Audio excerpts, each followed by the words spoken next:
100 पाल ले चुका है तो इम्तिहान हमारा। मैंने मुस्कुराते हुए कहा, मैं अकेला भी 10 पर भारी हूँ। तुम सब पीछे हट जाओ, बल्कि दीवारों के साथ रखी अलमारियों पर चढ़ जाओ। अभी मैं तुम सबको एक खेल दिखाऊंगा, इसने कहा। वो सब अलमारियों पर चढ़कर बैठ गए। आरती, तुम मेरे साथ आओ, इसने एक ऊंची जगह पर चढ़ते हुए कहा। आरती इसके साथ आलूओं की बोरियों पर चढ़ती हुई इसके पास पहुंच गई। शयाम, अंदर आ जाओ, इसने जोर से आवाज लगाई। दरवाजा खुला और एक आदमी 2 ब्लड हाउंड कुत्तों की जंजीरें थामे अंदर दाखिल हुआ। पटे खोलकर इशारा करो, इसने इसे हुक्म दिया। शयाम ने कुत्तों के गले से पटे उतार कर मेरी तरफ इशारा किया। खूनख्वार कुत्ते गुर्राते हुए मुझ पर झपटे। मैं पहले ही से तैयार था। हवा में कलाबाजी लगाई और कुत्तों के हकम में हो गया। कुत्ते अपनी रूह में आगे की सिमत दौड़ते चले गए, लेकिन फौरन ही पलटे। इनमें से एक ने जुस्त लगाई। अगर मैं होशियार न होता तो यकीनन इसके जबड़े में अपना पैर फंसा लेता। मैंने कलाबाजी खाई और हवा में उड़ता हुआ दोबारा अपनी जगह पर पहुंच गया। साथ ही इसकी पुश्त पर लात भी जमा दी। मेरी लात फौलादी गुर्ज जैसी थी। अराकान के जंगल में चकमा कबाइल से ज्यादा खतरनाक कबीले लोकोमा के हकीम ने मुझे जड़ी बूटी से तैयार करके अजीबो गरीब सोमरस पिलाकर हरकुलिस जैसा ताकतवर बना दिया था, बल्कि इससे भी कई गुना ज्यादा ताकतवर बन चुका था। दीवार पर गोंसा मारकर इमारत को गिरा सकता था। ये तो मामूली सा हड्डी गोश्त का मुर्तकिब कुत्ता था। मेरी कैसे सह लेता। वो च्याऊं च्याऊं करता हुआ गिर गया। इसका तड़पना बता रहा था कि इसकी रीढ़ की हड्डी टूट गई है। अपने साथी की दुर्गत देखकर दूसरा कुत्ता उठा और लंबी छलांग मारकर मुझे बम्बोड़ने लगा, लेकिन इसकी हसरत दिल में ही रह गई। इसे झपटते देखकर मैंने दाहिना पैर हवा में फैलाते हुए इसे गर्दिश दी। मेरी लात पूरी कुव्वत से इसकी कमर से टकराई तो भद से भारी की तरह जमीन पर गिर पड़ा। दोनों कुत्ते जिंदा तो थे मगर मुर्दों से बदतर थे। इनसे निपट कर मैंने सुनियाल से कहा, कहो मेरा खेल पसंद आया? कुत्ते, मैं तुझे जिंदा नहीं छोड़ूंगा। सुनियाल ने पिस्तौल निकाल लिया। इसे मौका देना बेवकूफ़ी थी। झपट कर मैंने तड़पते हुए कुत्ते की टांग पकड़ी और घुमाकर इसकी तरफ उछाल दिया। सुनियाल की उंगली हरकत कर चुकी थी। फायर की आवाज़ से गोदाम गुंज उठा, लेकिन गोली मुझ तक पहुंचने की बजाय कुत्ते के जिस्म में पेवस्त हो गई। वो तो पहले ही लबेदम था। कैं की आवाज़ निकालता दम से गिर पड़ा। इसने दूसरा फायर किया, जिसे मैंने कलाबाजी की बदौलत नाकाम कर दिया। इसके बाद तो इस पर जुनून सतारी हो गया। वो पे दर पे फायर करता चला गया। मेरी किस्मत अच्छी थी, एक भी मेरे करीब से नहीं गुजरी थी। हर बार बंदर जैसी फुर्ती से उछल कर मैं दूर चला जाता। पिस्तौल खाली होते ही इसने चीख कर कहा, बेवकूफ़ो, मेरा मुंह क्या देख रहे हो? मुकाबला करो। मेरी ताकत का मुजाहरा तो वो देख ही चुके थे, इसलिए कोई भी नजदीक नहीं आ रहा था। सबके सब दूर दूर से मुझ पर आलू फेंकने लगे। पूरी ताकत से फेंका हुआ एक भी आलू मेरे सर से टकरा जाता तो मेरे लिए बम की तरह खतरनाक साबित होता। इसीलिए मैं आलूओं से बचना ही चाहता था, लेकिन हमला चारों सिमत से हो रहा था। सब ने एक साथ हमला कर दिया था। एक से तो बचता तो दूसरा जिस्म से टकरा जाता। मेरा जिस्म तो फौलाद बन चुका था, मगर सर नहीं। वो तो आम आदमियों जैसा था, इसलिए मैं बचने की कोशिश कर रहा था। मैं अपनी बका की जंग लड़ रहा था कि सुनियाल को मौका मिल गया। वो आरती को खींचता हुआ निकाल कर ले गया। मैंने इसका ताकुब करना चाहा, लेकिन आलूओं की बरसात ने रास्ता रोक लिया। चिल्लाकर मैंने एक अलमारी पर बैठे सुनील पर छलांग लगा दी। हवा में कलाबाजियां खाता इस तक पहुंचा और इसे खींचकर नीचे गिरा दिया। इसके ऊपर मैं भी गिरा था। इसने नीचे से मेरी कमर को पकड़ लिया और चिल्लाने लगा, ए ओए शफीक, नीचे उतरो, मैंने पकड़ रखा है। जमकर पिटाई कर इसकी। इसने मुझे हलवा समझा था, लेकिन कुछ ही देर में इसे लेने के देने पड़ गए। मैंने आहिस्ता आहिस्ता घुटने को मोड़ा और पूरी ताकत से इसे उछाल दिया। मुझे अपनी कुव्वत पर खुद भी हैरत रही थी। वो प्लास्टिक के गुड्डे की तरह उछल कर ऊंची छत से टकराया और फिर मरी हुई लाश की तरह पट से गिर पड़ा। इसकी दुर्गत बनते देखकर शफीक ने कलमंदी से काम लिया और बाहर की तरफ भाग निकला। इसे भागते देखकर मैंने इसका ताकुब करना मुनासिब नहीं समझा, क्योंकि वो फरार हो चुका था। इसकी मंजिल करेंसी नोटों के कागजों से भरी वैन थी। इस वैन को इसके दुश्मनों से बचाना जरूरी था। मुल्क की मईशत बिगाड़ने की खातिर वो नकली नोट छापने के लिए कागज को हासिल करना चाहते थे और मैं इनके प्लान को सबूताज करना अपना फर्ज समझता था। फर्ज के लिए अगर मेरी जान भी चली जाती तो मुझे परवाह नहीं थी। इसे सबक सिखाने के लिए मैंने इसकी जानिब दौड़ लगा दी। इत्तेफाक कहिए या किस्मत की खराबी के बाहर कोई गाड़ी नहीं थी। एक गाड़ी पर सुनील फरार हो गया था और दूसरी गाड़ी पर शफीक। कोई टैक्सी या रिक्शा मिलने की उम्मीद भी नहीं थी, इसलिए पूरी कुव्वत से मशरिक की जानिब दौड़ने लगा। 2 मील का फासला तय करना था, जो मैंने कर लिया था। तारिक की रूह ने प्लान शेड बोर्ड पर आकर यही तो बताया था कि 2 मील मशरिक में पहुंचकर आधा आगे जाओगे, 5 हाथ पीछे आओगे। मैंने सूखे तालाब के पास पहुंचकर देखा। सुनियाल और आरती इधर उधर यूं कुछ तलाश कर रहे थे। इनकी बदअक्ली पर मुझे हंसी आ गई और मैंने कहा, सुनियाल, ये कोई सुई नहीं है जो झाड़ियों में तलाश कर रहे हो। मेरी आवाज़ सुनते ही वो दोनों यूं उछल पड़े जैसे भूत देख लिया हो। तो तुम यहाँ भी पहुँच गए? सुनियाल ने कहा। क्यों, मुझे यहाँ नहीं आना चाहिए था? इसने जवाब नहीं दिया। मैंने तंजिया अंदाज में कहा, सुनियाल, मुझसे तुम्हें मौत ही निजात दिलाएगी। इसने जवाबन कहा, हाँ, तुम्हारी मौत। आरती ने मुझे गाफिल समझा था। इसने एक बड़ा सा पत्थर उठाकर मेरी जानिब बढ़ा दिया। गया। वो नहीं जानती थी कि मेरे तमाम मसाम आंखों का काम देते हैं। मुझे वो पत्थर नजर आ गया और मैं फुर्ती से दाहिनी जानिब सिरक गया। पुरशोर आवाज के साथ वो पत्थर सूखे तालाब में लुढ़कता हुआ चला गया। मैंने गंवाने की बजाय इस पर छलांग लगा दी। आम हालात में मेरी हमीयत गुवारा नहीं करती किसी औरत पर हाथ उठाऊं। इस वतन के दुश्मन की खातिर अनगिनत बहनों ने आबरू, लातादार लोगों ने अपनी जानें दी थी। लाखों के घर उजड़े थे, तब हमें घर मिला था। फिर इस घर से मोहब्बत क्यों ना होती। मशरक़ी पंजाब की हज़ारों शहीद मैयतें नोहा कुना थी कि इस मुल्क की खातिर हमारी बेहुरमती हुई है। इसकी तरफ उठने वाली आंखों को फोड़ दो। मैंने आरती के बालों को मुट्ठी में जकड़ कर इसके सर को ज़मीन पर दे मारा। इसके जैसे बालों से भरा हुआ नाजुक सर जिसमें शैतान का डेरा था फट गया। इससे निमरने के बाद मैंने सुनियाल पर छलांग लगा दी। वो अपनी कौम की रीत निभाते हुए भागने की कोशिश कर रहा था कि मैंने इसकी एक टांग पकड़ ली। आप यकीन करें, इस वक्त पता नहीं मेरे जिस्म में कहां से इतनी ताकत आ गई कि भारी तनो तोश के सुनियाल को उठाकर मैंने दूर उछाल दिया। वो कम अज़ कम 20 गज दूर जा गिरा। इसके हलक से तेज चीख रात के सन्नाटे में गूंज गई, लेकिन चीख के साथ मेरी समाज से एक और आवाज़ टकराई। सुनते ही मेरा दिल खुशी से झूम उठा। वो आवाज़ थी लोहे की चादर से कुनाई का जिस्म टकराने की। वो वैन की बॉडी से टकराया था और मुझे तारक की पहेली याद आ गई। इसने आधा हाथ आगे, एक हाथ में 5 उंगलियां होती हैं। आधा हाथ यानी 2.5 उंगलियां यानी 2.5 गज और 5 पीछे यानी 25 गज। जहां सुनियाल गिरा था मैंने इसी जानिब दौड़ लगा दी। सुनियाल बेहोश पड़ा था। मैंने फुर्ती से ड्राइविंग सीट संभाली और इग्निशन में लगी चाबी को घुमाकर खाई से इसे निकाल लिया। सड़क पर पहुंचने के बाद मैंने वैन का रुख पुलिस हेडक्वार्टर की जानिब मोड़ दिया। आंधी तूफान की तरह वैन को दौड़ाता हुआ वहां पहुंचा था। वैन देखते ही पुलिस वालों ने मुझे घेर लिया। इन्हें मुतमईन करके मैंने पुलिस कमिश्नर से मुलाकात की। उन्होंने सारी रोदात सुनकर महकमा खुफिया के अफसरान को बुला लिया। इनके सामने मैंने फिर से कहानी सुनाई। वो सब हंस पड़े। इन्हें हंसते देखकर मेरा पारा चढ़ गया। मैंने सख्त जुमला कहना चाहा था कि एक अफसर ने कहा, मुझे फ़ख्र है कि एक वतन दोस्त मेरे सामने बैठा है, लेकिन आप मायूस ना हो, आपकी तगो दो रायगा नहीं जाएगी। मेरे फील्ड वर्कर्स ने पहले ही खबर दे दी थी कि कुछ लोग कागज़ लूटना चाहते हैं, इसलिए हमने बाहर से 2 बंडल मंगवाए थे। पहली खेप में रद्दी कागज़ थी और दूसरे में असली। आप जो वैन लाए हैं वो आम कागज़ों से भरी हुई है, मगर इस तरह सुनियाल और इसके गुर्गे हमारी नज़रों में आ गए हैं। ये सिर्फ आपकी वजह से मुमकिन हुआ है। आपको जब भी हमारी ज़रूरत पड़े इन नंबरों पर फ़ोन कर लें। इसने कई नंबर लिख कर दे दिए। जब आपने इसे पहचान लिया है तो इसे गिरफ्तार कर ले। मैंने कहा, नहीं मेरे भाई, ये इतना आसान नहीं है। बगैर ठोस सबूत के इस पर हाथ डालने का मतलब है वबाल मोल लेना। वबाल? कैसे वबाल? वो वतन की जड़ें खोखली कर रहा है और आप इस पर हाथ नहीं डाल रहे हैं। मेरे भाई, हम जितने कवी नज़र आते हैं इतने ही अंदर से कमज़ोर हैं। एक ज़रा सी लग़ज़िश हमारे लिए उल्टी आंत साबित हो सकती है। एक फजलुल हक की पार्टी यूँ भी हुकूमत को कमज़ोर करने की कोशिश कर रही है। वो लोग इसे भी सियासी रंग दे देंगे। अफसर ने कहा, मैं ठहरा सीधा सादा आदमी, सियासत वगैरह मेरे पल्ले पड़ने से रही, इसलिए पहले ही कह देता हूँ कि वो अगर वैन की छत से गिरने के बाद भी जिंदा रह गया होगा तो मैं इसे जिंदा नहीं छोड़ूंगा। मैंने जवाब दिया, आपकी बात जुदा है, फिर भी यही कहूँगा कि कानून को हाथ में लेने की कोशिश न करें, ये तो वक्त ही बताएगा। मैंने खड़े होते हुए कहा और इजाज़त लेकर बाहर निकल गया। शाहबाग से बेबी टैक्सी पर सवार होकर बोनोग्राम पहुंचा। घर का दरवाज़ा बंद था। अबू अल बशर बेखबर सो रहा था। कई बार की दस्तक के बाद इसने दरवाज़ा खोला। मेरा जिस्म थकन से चूर था। अपने कमरे में पहुँचते ही मैंने लंबी तान ली। अगली सुबह उठने के बाद मैंने बशर से कहा, तुम जाकर दुकान खोलो, मैं बाजार से एक चक्कर लगा आता हूँ। सेठ हशमत के यहाँ जा रहे हैं? हाँ, पता करना है कि उन्होंने अब तक चचा का बकाया अदा क्यों नहीं किया। जाइए, लेकिन दोपहर तक लौट आइएगा। ठीक है, कहते हुए मैं बाहर निकल आया। बोनोग्राम की गलियां पार करते हुए जरिया टोली पहुंचा और वहां से शॉर्टकट वाली गली से होता हुआ नवाबपुर पोस्ट ऑफिस के पास निकला। नशाद सिनेमा के सामने साइकिल रिक्शा कतार में खड़ी थी। मैंने एक रिक्शे वाले से किराया तय किया और चौक बाजार की तरफ चल पड़ा। बेगम बाजार पहुंचा था कि एक जगह मजमा सा लगा देखा। तजस्सुस ने सर उबारा तो मैंने रिक्शे को रुकवा दिया। भीड़ में खड़े एक शख्स से पूछा, क्या हो गया है? इसने जवाब दिया, अभी अभी गुंडों ने एक लड़की को अगवा कर लिया है। मैंने हैरत से पूछा, दिन दिहाड़े मसरूफ तरीन सड़क पर ऐसी वारदात? इसने कहा, जब पुलिस वाले मुजरिमों से बदला लेंगे तो और क्या होगा।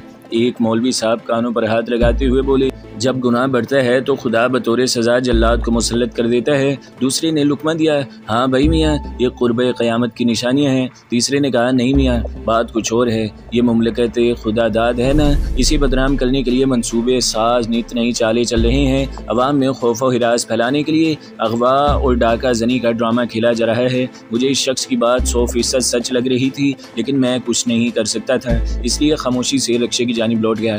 दिल पर एक बोझ सा पड़ा था। मैं बूझ बुझे बुझे दिल के साथ चौक बाजार पहुंचा। सेठ हशमत की दुकान बंद पड़ी थी। बराबर वाली दुकान तुराब फारूक की थी। वो मुझसे मेवा नहीं खरीदते थे, खुद मगरबी पाकिस्तान से लाते थे, इसलिए इससे बस रस्मी मुलाकात थी। हशमत साहब के बारे में वही बता सकता था, इसलिए मैं इनकी दुकान में दाखिल हो गया। मुझे देखते ही इसने कहा, आओ आओ ज़ख़म मियाँ, बड़े दिन बाद नजर आए। बस भाई मौका ही नहीं मिलता, मैंने बहाना बनाया। बैठो चाय पियो। इसने नौकर को आवाज़ देकर चाय के लिए कहा। आज हशमत चाचा की दुकान क्यों बंद है?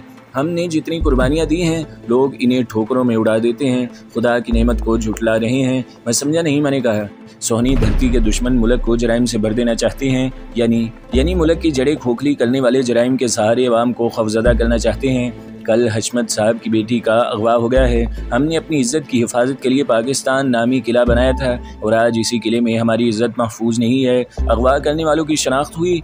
1 हफ्ते में ये 6ठी वारदात है और मुजरिम शनाख्त नहीं हो पाया है।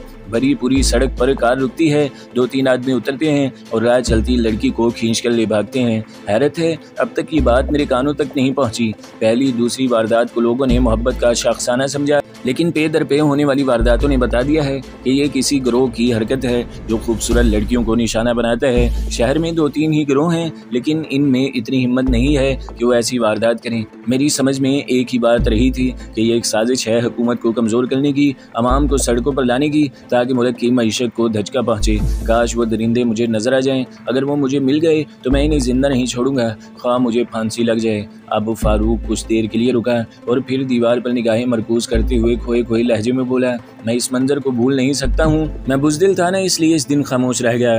अपनी जान बचाने के लिए इस दरिंदगी को देखकर भी कुछ नहीं कर सका। तुमने मशहूर सहाफ़ी इब्राहिम जलीस की किताब तरंगे की छाँव में और मशहूर हिंदुस्तानी फिल्म साज और हिदायतकार रामानंद की किताब और इंसान मर गया में जिस मंजर को पढ़ा होगा, मैंने इसे अपनी आंखों से देखा है। मैं तरन तारन का रहने वाला हूँ। मेरे घर के एक एक फर्द को हिंदुओं ने जिंदा जला दिया है। 61 घरों की आबादी में मैं वाहिद खुशनसीब हूँ जो जिंदा बच गया। मेरी मदद की थी एक सिख नौकर ने। इसने मेरे सर पर सिखों वाली पगड़ी बांध कर रेल में बिठा दिया था। मैं इस बहरूप में अमृतसर पहुँचा। वहाँ तो पहले ही से क़यामत का समा था। गलियों में लाशें जारी थी, मुसलमानों के मकानात जल रहे थे, मुस्लिम औरतों को मसाजिद में कैद करके रखा गया था और इनकी इज्तिमाई आबरूरेज़ी के लिए लोगों को जबरिया मस्जिदों में भेजा जा रहा था। मैंने इन आंखों से वो मंजर भी देखा है जब अमृतसर के बाज़ारों में मुसलमानों की इफ़्फ़त माब बेटियों को उरिया करके जुलूस की शक्ल में घुमाया जा रहा था। इस वक्त मुझे अपनी जान प्यारी लगी थी, इसलिए क़यामत सुग़रा का वो मंजर देखकर भी कुछ न कर सका। लेकिन आज अपने इस पाक वतन में तकद्दुस पामाल होते देख नहीं सकूँगा। या तो खुद मर जाऊँगा या इसे मार दूँगा। फिक्र न करो दोस्त, मुझे अपने शाना बचाना पाओगे। मैंने इसके कंधे पर हाथ रखते हुए कहा। मुझे पूरा यकीन था कि तुम यही कहोगे। आओ हम तुम मिलकर अहद करें कि अपने मुआशरे को जराइम से बाग करेंगे। इसने कहा, ठीक है, इब्तदा सेठ हशमत के घर से करते हैं। मैंने कहा, चलो। कहते हुए वो उठ खड़ा हुआ। तुम्हारा नौकर दुकान संभाल लेगा तुराब खान? पहले तो ये सुन लो कि मैं खान नहीं हूँ। ये तो बंगालियों की ज़ल्ला नवाजी है कि उन्होंने खान मशहूर कर दिया है। मैं शेख हूँ। मेरा पूरा नाम शेख तुराब फारूकी है। मेरा सिलसिला नसब खलीका हज़रत उमर फारूक रज़ी अल्लाह ताला अन्हु से मिलता है, इसलिए कम अज़ कम तुम तो खान न कहो। अब नहीं कहूँगा। रहा तुम्हारा दूसरा सवाल तो मेरे नौकर भरोसेमंद हैं, बेईमानी इन्हें छू कर नहीं गई, तो चलो हशमत के घर चलते हैं। मैंने कहा और इसके साथ बाहर निकल गया। हम दोनों इनके घर पहुंचे तो हशमत साहब सर झुकाए बैठे थे।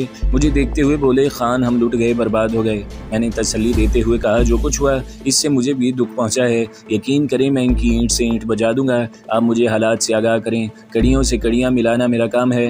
खान बस किस्मत की खराबी थी कि इसे ईडन गर्ल्स कॉलेज में दाखिला दिलवा दिया। वहीं इसकी मुलाकात हसन आरा से हुई। वो मुझे एक आंख नहीं बाती थी, लेकिन पता नहीं इसने मेरी बेटी पर कैसा जादू कर दिया था कि जब देखो इसके घर पहुंची हुई है। मना करता तो आइंदा ना मिलने का वादा कर लेती, लेकिन फिर वही चक्कर। मुझे तो पूरा शक है इस गिनावनी हरकत में इसका हाथ है। वो घर से गायब है। इसका पता तो जानते होंगे, वो आलू बाजार में रहती है। सोहरवर्दी साहब का घर है ना, फिर दोस्त मंजिल इसी के पास। मुझे इजाज़त दीजिए, मैं इसके घर वालों को टटोलता हूँ। वहाँ से तुराब फारूक के साथ आलू बाजार पहुँचा। हसन आरा के घर में भी सफ़े मातम बिछी हुई थी। माँ ने आंसू पोंछते हुए कहा, यह सब सबीह का किया धरा है। इसने मेरी बेटी को वरगलाया है। मैंने पूछा, सबीह के अलावा भी किसी से इसकी दोस्ती थी?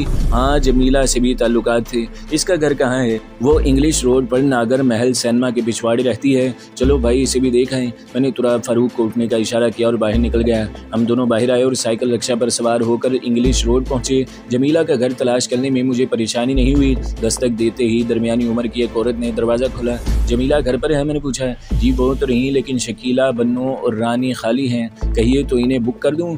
इसके अंदाजे तखातुब ने मेरे जहन को झटका दिया। बुक करा दूं का मतलब समझने में देर नहीं लगी। मैंने पलट कर तुराब फारूक की तरफ देखा और फिर अंदर दाखिल हो गए। हम दोनों को इसने ड्राइंग रूम में बिठाया और खुद अंदर चली गई। कुछ देर बाद लौटी तो इसके साथ 3 नॉर्मल लड़कियां थीं। मैंने सरसरी नज़र से इनकी तरफ देखा और बोला, भाई जमीला की तो बात ही कुछ और है, वो कॉलेज गर्ल है ना? वो बोली, साहब जी ये सब भी पढ़ती हैं, शकीला कायद-ए-आज़म कॉलेज में और बन्नू ढाका के कॉलेज में और गुड़िया रानी बंगला बाजार हाई स्कूल में। तीनों को अपने फ़न में मलका हासिल है, आप लेकर तो जाएं। मैंने तीनों को फिर से देखा।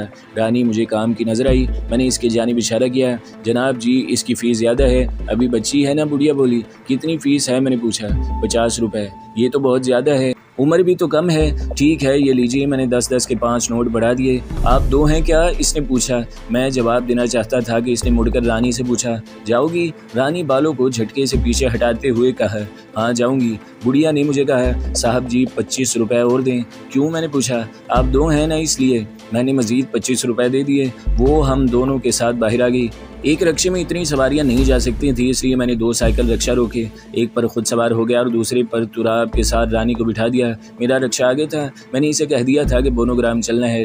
बोनोग्राम पहुंचकर मैंने घर का ताला खोला और रानी को अंदर बुला लिया। इसने मेरे कमरे का जायजा लेते हुए कहा, तुम तो काफ़ी पैसे वाले नजर आते हो, अल्लाह ताला का करम है। कुछ पीने पिलाने के लिए नहीं है? इसने पूछा। हाँ हाँ क्यों नहीं। मुझे कामयाबी की उम्मीद नजर आई तो मैंने 100 का नोट निकाल कर तुराब को देते हुए कहा, हक्का के अड्डे पर चले जाओ, कहना जैगम ने भेजा है, वाइट हॉर्स की बोतल मंगवा दे। इसके पास जाने की क्या ज़रूरत है, मुझे भी पता है इंग्लिश शराब कहाँ से मिलती है। तुराब ने कहा और बाहर निकल गया। वो बुढ़िया कौन थी रानी? जी वो मेरी अम्मी है। तुम्हें इस गुनाह आलूद ज़िंदगी से नफ़रत नहीं होती? नफ़रत? कैसी नफ़रत? किसी और काम में इतने पैसे मिलते हैं, अगर मैं तुमसे रुपया मांगती तो क्या तुम दे देते? नहीं, कभी नहीं, लेकिन मुझे हासिल करने के लिए तुम 75 रुपये दे आए। मुझसे जवाब न बन पड़ा तो मैंने सर झुका लिया। क्यों खामोश क्यों हो गए? मुझे तुम्हारे जवाब ने नहीं बल्कि तुम्हारी कोताही ने खामोश कर दिया है। इस्लाम ने बेसहारा और गरीबों की इमदाद पर जोर दिया है, लेकिन हम ऐसा नहीं करते। हम मुजरिम हैं, हमारी सज़ा तुम जैसी औरतें हैं। रानी ने मुस्कुरा कर कहा, तो आओ सज़ा पालो। मैं इसकी इस गैर मुतवक्के बात पर सिर पिटा गया, लेकिन बात बनाते हुए बोला, ऐसी भी क्या जल्दी है, पहले तुम पी लो। कुछ देर बाद तुराब आ गया। मैंने बोतल लेकर रानी की तरफ बढ़ाते हुए कहा, लो पियो। इसने पूछा, तुम नहीं पियोगे? नहीं, मैं ये हराम शायद नहीं पीता।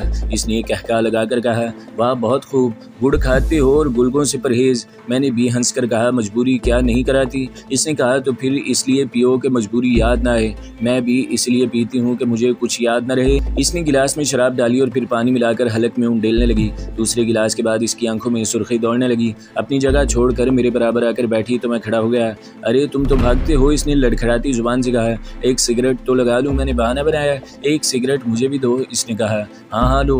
अरे ये भी खाओ ना, ये सब तुम्हारे लिए है। मैंने इसे अपने जाल में आते देखा तो नमकीन पिस्ते की प्लेट बढ़ाई। इसने चौथा गिलास ख़त्म किया तो नशा इस पर पूरी तरह छाने लगा था।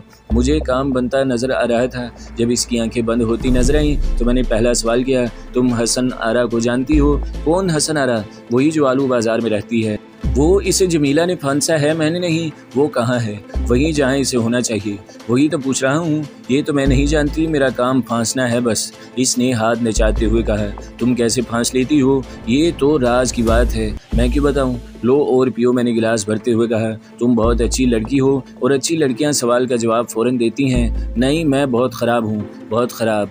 बहुत लड़कियों को ख़राब किया है। वो नशे की रूह में रोने लगी। इसे बहकते देखकर मैं घबरा गया, कहीं मेरे रुपए बर्बाद ना हो जाएं। वो जो बुढ़िया थी ना, वो मेरी कोई नहीं थी। हम इसकी नौकरानी हैं। क्या समझे? नौकरानी? मुझे तो ये भी पता नहीं मेरे माँ बाप कौन हैं। इसकी हिचकियों को नज़रअंदाज करते हुए मैंने कहा, और पियो। नहीं, हम अब और नहीं पिएगा। तब बातें करो। तुमने पूछा हम कैसे फांसते हैं? हम स्कूल कॉलेज में खूबसूरत लड़कियों से दोस्ती करते हैं, इन्हें हिंदुस्तान से मंगवाई हुई गंदी किताबें पढ़वाते हैं और फिर इन्हें घर लाना शुरू कर देते हैं। 2-4 बार के बाद एक दिन प्रैक्टिकल मंजर भी छुप कर दिखा देते हैं। इस तरह वो खुद बहकने पर तैयार हो जाती हैं। मैंने पूछा, प्रैक्टिकल का इंतज़ाम कौन करता है? इसने जवाब दिया, ये तो रोज़ का मामूल है। बाद में लड़कियों का क्या होता है? इनकी तस्वीरें खींचकर हम ब्लैकमेल करते हैं, फिर इन्हें घर से भागने पर मजबूर कर देते हैं। वो भाग कर कहाँ जाती हैं? इन्हें किसी दूसरे शहर पहुंचा दिया जाता है। हसन आरा को कहाँ पहुंचाया गया है वो राज पद्मा कहते कहते वो बेखबर हो गई। मुझे जो मालूम करना था मालूम कर लिया था। हसन आरा को राजशाही पहुंचाया गया था तो इसके साथ सभी भी होगी। इसे तलाश करने के लिए फ़ौरन निकलना ज़रूरी है। इसलिए मैंने सिद्दीकी से कहा है ये लड़की तो इंटर फेल हो गई, इसे पहुंचाया कैसे जाए, मैं पहुंचा आता हूं, आप बेबी टैक्सी ले आएँ। तुराब ने कहा। तो दोस्तों अगली किस्त सुनने के लिए हमारे चैनल को ज़रूर सब्सक्राइब करें, वीडियो को लाइक करें और बेल के आइकन पर भी क्लिक कर दें ताकि हर जो आने वाली वीडियोज़ हैं वो आपको सबसे पहले मिलती रहें।